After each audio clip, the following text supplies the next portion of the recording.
쏟아지는 정소의 홍수 속에서 피상적인 뉴스 기사 제목만 훑고 지나가는 대신에 항상 그 이면의 진짜 핵심을 파고들기 좋아하는 여러분 환영합니다. 네, 환영합니다. 여러분을 위해 아주 특별하게 맞춤 제작된 오늘의 심층 탐구 시간을 시작하겠습니다. 네. 오늘은 2026년 3월 2일 월요일인데요. 그렇죠. 우리는 바로 어제 미국 텍사스 휴스턴에서 벌어진 한 편의 놀라운 스포츠 드라마를 좀 따라가 볼까 합니다.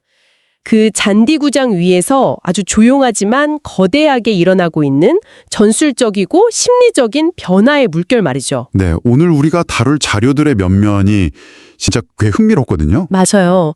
최근 그 미국 주요 스포츠 매체들이 쏟아낸 맹렬한 비판 기사들부터 시작해서 데이터 전문 매체의 심층 통계, 그리고 맨체스터 시티의 케빈 더브라이너, 나 LAFC 마크 델가도 같은 핵심 선수들의 뼈있는 인터뷰까지, 네. 그리고 현지 중계진 코멘터리까지 모조리 테이블 위에 올려두었습니다. 이 조각들을 모아서 아주 정교한 퍼즐을 맞춰볼 겁니다. 자, 그래서 오늘 우리가 달성해야 할 핵심 미션은 명확합니다. 현재 미국 MLS 무대, 그중에서도 LAFC에서 뛰고 있는 34살의 캡틴 손흥민 선수를 향한 현지의 시선이 불과 며칠 사이에 어떻게 180도 뒤바뀌었는지를 추적하는 겁니다. 완전히 롤러코스터였죠. 진짜 그랬어요. 얼마 전까지만 해도 현지 언론이나 팬들은 드디어 올 것이 왔다. 에이징 커브에 부딪혔다. 자신감이 하락해서 에이스 책임을 회피한다. 막 이렇게 날선 비판을 쏟아냈잖아요. 그랬었죠. 그런데 이 비판이 단숨에 이건 단순한 축구가 아니라 완벽한 지배이자 예술이다. 이런 극찬으로 돌변했습니다. 대체 그 짧은 시간 동안 무슨 일이 있었길래 이런 극적인 반전이 일어난 걸까요? 그 통쾌한 아하 모멘트를 여러분께 논리적으로 해부해 드리겠습니다. 자, 이 내용을 하나씩 풀어보죠. 이 반전의 서사를 제대로 이해하려면요. 먼저 비판의 불씨가 당겨졌던 며칠 전 텍사스 휴스턴 원정 경기로 돌아가야 합니다. 그 첫 번째 맞대결이요? 네. 당시 LAFC는 연승가도를 달리면서 팀 분위기가 참 좋았는데 유독 캡틴인 손흥민 선수의 무득점 기간이 길어지고 있었죠. 네. 스타 플레이어, 특히 MLS 같은 무대에서 막대한 연봉과 기대를 한몸에 받는 지정 선수에게 득점 침묵은 곧장 날선 의심으로 이어지기 마련이거든요. 솔직히 저도 그 경기 하이라이트를 보면서 현지 팬들이 왜 그렇게 분통을 터뜨렸는지 아주 약간은 이해가 갔습니다. 전반 25분 상황 말씀하시는 거죠? 네네, 맞아요. 모두가 애타게 기다리던 완벽한 찬스가 찾아왔잖아요. 페널티 박스 왼쪽 45도 부근, 우리가 지난 10수년간 프리미어리그에서 수백 번은 목격했던 그 이른바 전매 특허 손흥민 존이었습니다. 그쵸. 그 자리면 텍사스 원정 팬들조차 본능적으로 공포를 느꼈을 겁니다. 맞아요. 정적에 흘렀죠. 수비수들은 반사적으로 뒤로 물러났고 오른발로 가마찰 수 있는 궤적이 훤히 열렸어요. 경기장에 있던 22,000명이 속으로 지금이다, 때려라! 이렇게 외쳤을 그 찰나의 순간이었습니다. 과거의 본능이나 현장 열기 모두 무조건 슈팅을 가리키고 있었거든요. 그런데 바로 그 순간에 관중들의 기대와 완전히 엇나가는 장면이 연출됩니다. 진짜 의외였어요. 손흥민 선수가 슈팅 모션을 취하는 대신에 멈칫하면서 템포를 딱 죽인 거죠. 네. 그리고는 자신에게 시선이 쏠린 틈을 타서 반대편 좁은 공간으로 쇄도하던 윙어에게 짧은 패스를 내줍니다. 문제는 그 윙어가 찬 슈팅이 골키퍼 정면으로 힘없이 굴러가면서 허무하게 기회가 무산됐다는 겁니다. 그 패스가 실패하는 순간 경기장 공기가 그야말로 얼어붙더라고요. 관중석에서는 막 깊은 탄식이랑 노골적인 야유가 쏟아졌고요. 복스스포츠 중계진도 아주 비수를 꽂았죠. 네, 보셨습니까? 완벽한 찬스에서 슈팅을 거부합니다. 에이스로서의 자신감이 완전히 무너졌다는 증거죠. 이러면서요. 심지어 그날 이후에 일부 텍사스 팬들은 그가 공을 잡을 때마다 슛을 못하는 공격수라며 조롱하기까지 했습니다. 경기 후 믹스존 분위기도 상상 이상으로 살벌했어요. 기자들이 거의 팬으로 찌르듯이 달려들어서 왜 안 찼습니까? 에이징 커브를 스스로 인정하는 겁니까? 이렇게 무례할 정도로 도발적인 질문을 던졌거든요. 진짜 무례했죠. 그런데 저는 여기서 손흥민 선수의 대처에 주목하고 싶습니다. 그는 화를 내거나 복잡한 전술적 변명을 늘어놓지 않았어요. 네, 그저 희미하게 미소 지으면서 팀이 이길 수 있는 최선의 선택을 했을 뿐입니다. 이렇게 아주 짧게 답했습니다. 멋있네요. 그 인터뷰를 마치고 홀로 버스에 오르는 뒷모습이 유난히 고독해 보였다는 한 현지 기자의 묘사가 있었는데요. 스포츠 역사상 뛰어난 천재들은 대중이 그들의 시야를 따라오지 못할 때 이렇게 가장 외롭고 묵묵한 침묵으로 세상을 견뎌내곤 하죠. 맞아요. 그때까지만 해도 언론은 그 침묵을 변명할 거리가 없는 자의 도피쯤으로 치부했습니다. 그런데 이 억울하고 일방적이던 상황을 지구 반대편에서 날아온 단 한마디가 완전히 박살내버립니다. 그것도 현대 축구에서 가장 권위 있고 날카로운 시선을 가진 선수의 입술을 통해서 말이죠. 여기서 가장 매력적인 점은 그 폭탄 발언의 주인공이 다름 아닌 맨체스터 시티의 심장 케빈 더 브라이너였다는 사실입니다. 와, KDB요. 네, 평소 더 브라이너 성향 아시는 분들은 이게 얼마나 이례적인 일인지 아실 겁니다. 다른 리그나 다른 팀 선수에 대해 왈가왈부하는 걸 극도로 꺼리는 완벽주의자잖아요. 그렇죠. 네, 그런데 벨기에 국가대표팀 기자회견에서 한 기자가 미국에서 손흥민이 소극적인 플레이로 비판받고 있다 이렇게 슬쩍 운을 띄우니까 마치 기다렸다는 듯이 차갑게 웃으며 마이크를 당겨잡았습니다. 그 멘트 진짜 통쾌했습니다. 네, 소극적이라고? 당신들은 기대 득점, 즉 XG라는 걸 전혀 이해하지 못하고 있다. 축구를 비디오 게임 피파로만 배웠기 때문에 소니를 비판하는 거다. 하하, 맞아요. 와, 진짜 언론과 팬들 뒤통수를 후려치는 일침이었어요. 사실 우리처럼 평소 통계 챙겨보는 분들에게 기대 득점 개념 자체는 새롭지 않잖아요. 특정 위치에서 슈팅했을 때 골로 연결될 확률. 그런데 더 브라이너가 짚어준 그 구체적인 상황의 확률 차이는 정말 충격적이었습니다. 네, 그 숫자의 차이가 핵심입니다. 더 브라이너의 분석은 이렇습니다. 과거 전성기 시절 손흥민 선수가 그 위치에서 수백 골을 넣었던 건 사실이다. 하지만 현대 축구 수비수들은 바보가 아니다. 네네. 손흥민이 그 존에서 공을 잡으면 슈팅 때릴 걸 100% 알기 때문에 무려 3명의 수비수가 동시에 몸을 던져 각도를 지워버린다는 겁니다.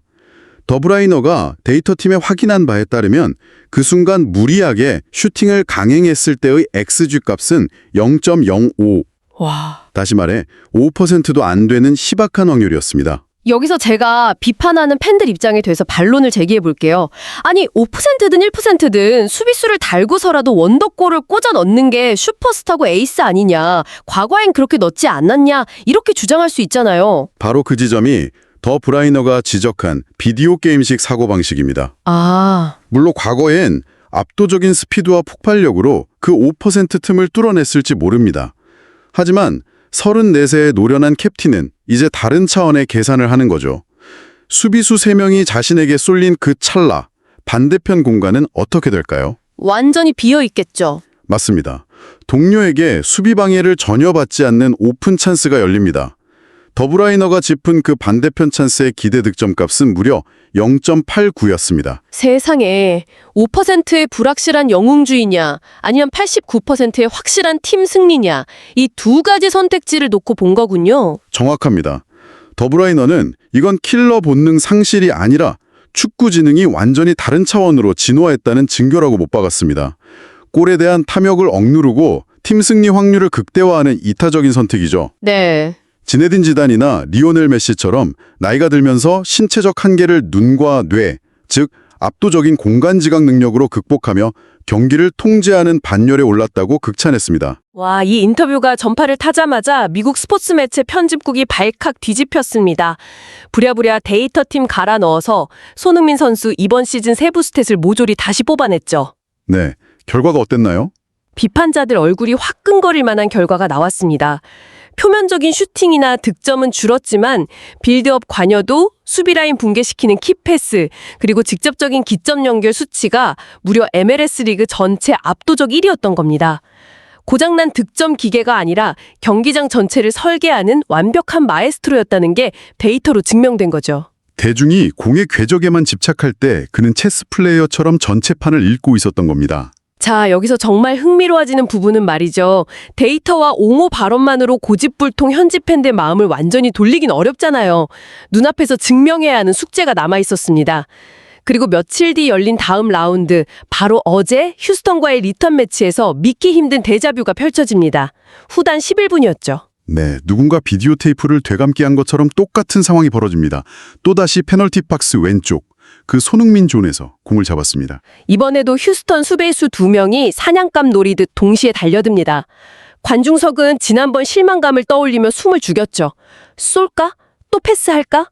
엄청난 긴장감 속에서 손흥민 선수가 날카로운 슛 페인트를 줍니다. 수비수들 무게중심이 완전히 무너지며 엉켜 넘어졌죠.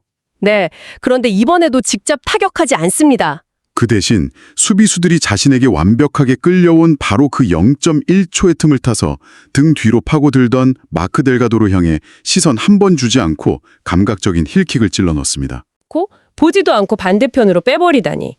노마크 찬스의 델가도는 가볍게 발만 갖다 대며 선제골을 꽂아 넣었죠.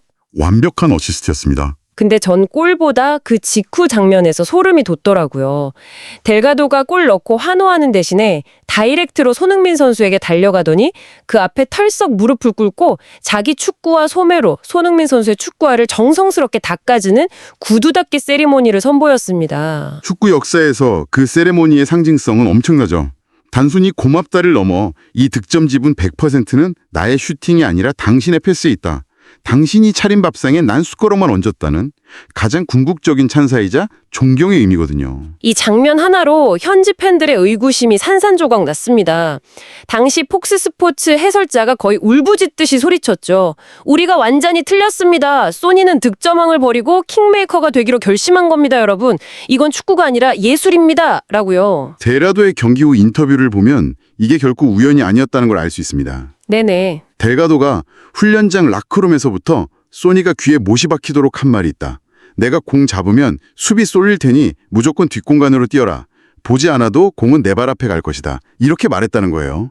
시키는 대로 뛰었더니 진짜 공이 와 있었다고 하죠. 머릿속에 22명 동선이 다 렌더링 되어 있었던 거네요. 이걸 더 큰 그림과 연결해 보면요. 손흥민 선수가 단순한 기술자로 전락한 게 아니라는 걸 알 수 있습니다.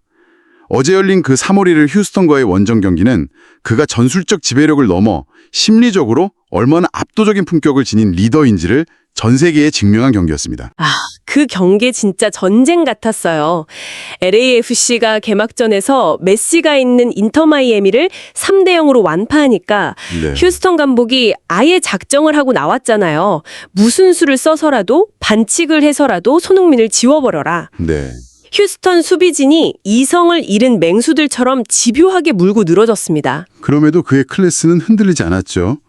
평점 8.0에 패스 성공률 89%.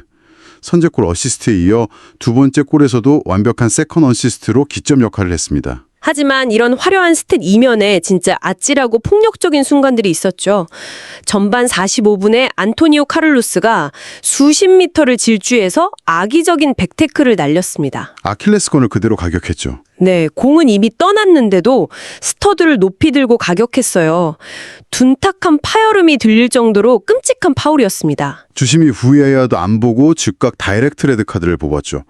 후반 30분에는 1대1 찬스를 맞이하려니까 아구스틴 모자트가 아예 목덜미를 거칠게 잡아채서 또 다이렉트 퇴장을 당했습니다. 에이스 한 명 막으려고 두 명이 쫓겨난 초유의 사투였습니다. 자, 그런데 여기서 잠시 멈춰서 생각해보죠. 우리가 진정으로 찬사를 보내야 할 부분은 손흥민 선수의 반응입니다. 보통 30대 중반 베테랑의 선수 생명 위협받는 태클 당하면 어떻게 할까요? 당연히 격렬하게 분노하거나 상대 선수 징계에 유도하려고 고통을 과장하겠죠. 그게 인간적인 반응이고요. 맞습니다. 하지만 그는 전혀 다른 길을 택했습니다. 얼굴이 일그러지는 고통 속에서도 흥변하지 않고 절뚝이며 일어났어요. 오히려 격분해서 달려오는 팀 동료들을 두 팔 벌려 진정시켰습니다. 이건 매너를 넘어선 고도의 심리전이자 위대한 리더십입니다. 너희가 아무리 더럽게 플레이해도 우린 평정심을 잃지 않는다. 너희 폭력은 우리의 우아함을 꺾을 수 없다는 무언의 메시지였죠. 와, 경기 후 폭풍이 미국 전역을 뒤흔들었죠. 도스 산토스 감독은 책상을 내리치며 리그 보물을 영영 잃을 뻔했다고 분노했고, 더 충격적인 건 살인 태클을 달린 카를로스의 행동이었어요. 자청에서 ESPN 인터뷰를 했죠. 리플레이 영상 보고 자기 자신이 혐오스러웠다며 사과했습니다. 적군조차 무장해시킨 품격이었죠. 티에리 앙리 역시 방송에서 재능을 폭력으로 막아선 안 된다. 손흥민은 보호받아야 할 자산이다라며 분노했습니다. 믹스존에서 발목에 얼음주머니 감고 절뚝이면서도 팬들에게 여유롭게 손 흔들어주던 사진 정말 대단했어요. 미국 축구계가 그를 단순한 골잡이가 아니라 2026 월드컵을 앞두고 미국 무대가 보호해야 할 거대한 파도이자 품격의 상징으로 격상시킨 계기가 됐습니다. 다행히 심각한 부상은 피했다고 하니 천만다행입니다. 그래서 이 모든 게 대체 어떤 의미일까요? 오늘 우리는 단순한 스포츠 리뷰를 한 게 아닙니다. 한 인간이 한계를 극복하고 어떻게 쏟아지는 조롱 속에서 침묵하며 전체판을 통제하는지 진정한 월드클래스의 품격을 본 겁니다. 눈에 보이는 득점 기록 너머의 가치를 말이죠. 이는 우리에게 매우 중요한 질문을 던집니다. 청취자 여러분의 일상이나 커리어에서도 당장 눈앞의 화려한 성과, 즉 내 이름으로 된 골을 쫓기 위해 확률 낮은 슈팅을 무리하게 남발하고 있지는 않은가요? 네. 때로는 한 발 물러서서 주변의 판을 읽고 내가 미키가 되더라도 조직 전체 성공 확률을 5%에서 90%로 끌어올리는 설계자의 시각을 갖추는 것. 그게 치열한 사회에서 오래 살아남고 존경받는 마스터키일지 모릅니다. 너무나 깊이 있는 통찰이네요. 오늘 분석을 마무리하면서 여러분의 일상에 작은 파장을 일으킬 도발적인 질문을 하나 남겨두고 싶습니다. 우리는 흔히 신체적 에너지가 폭발하는 20대 중반을 인생의 전성기라고 칭송합니다. 그렇죠. 하지만 신체적 한계가 조금씩 찾아오기 시작할 때 비로소 세상의 속도가 느려 보이고 전체판이 훤히 내다보이는 고도의 시야를 얻게 된다면 어떨까요?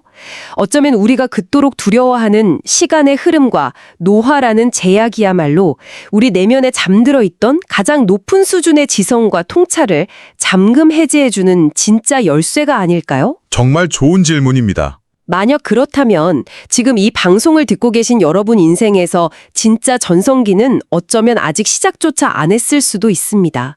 오늘 준비한 심층탐구가 깊은 인사이트를 얻어가는 시간이 되셨길 바라며 다음번 새로운 심층탐구로 찾아오겠습니다. 함께해 주셔서 감사합니다. 감사합니다.